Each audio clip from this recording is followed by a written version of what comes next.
কুয়াশার চাদরে ঢেকে প্রকৃতিতে জেঁকে বসেছে তীব্র শীত, সঙ্গে কনকনে হিমেল হাওয়া। তাপমাত্রা নেমেছে ৯-এর ঘরে।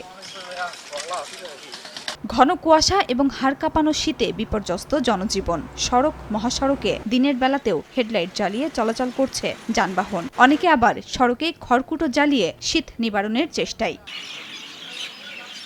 পাহাড়ি হিমবাতাস আর কনকনে শীতে স্থবিরতা নেমে এসেছে শীতপ্রবণ জেলা পঞ্চগড়ে। সকাল থেকে দেখা নেই সূর্যের। চলতি মৌসুমে দেশের সর্বনিম্ন তাপমাত্রা ৯ ডিগ্রি সেলসিয়াস রেকর্ড করা হয়েছে যশোরে। গাড়ি ঘোড়া কম, যাত্রীও কম, আর ঠান্ডা প্রচুর, কুয়াশা পড়তেছে, পানির মতো বরফ।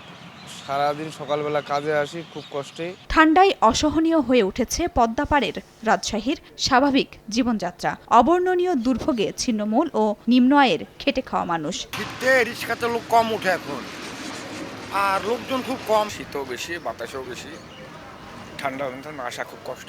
রংপুরে শীতের প্রকোপে জবুথবু হয়ে পড়েছে জনজীবন। সন্ধ্যার পর বাড়তে থাকে হিমেল হাওয়া। সকাল পর্যন্ত ঘন কুয়াশার চাদরে ঢাকা থাকছে চারদিক। গ্রাম ও চরাঞ্চলে শীতের প্রকোপ আরও বেশি। ঘরে ঘরে বেড়েছে শীতজনিত রোগ। ঠান্ডার কারণে আমরা চলতে পারিনি।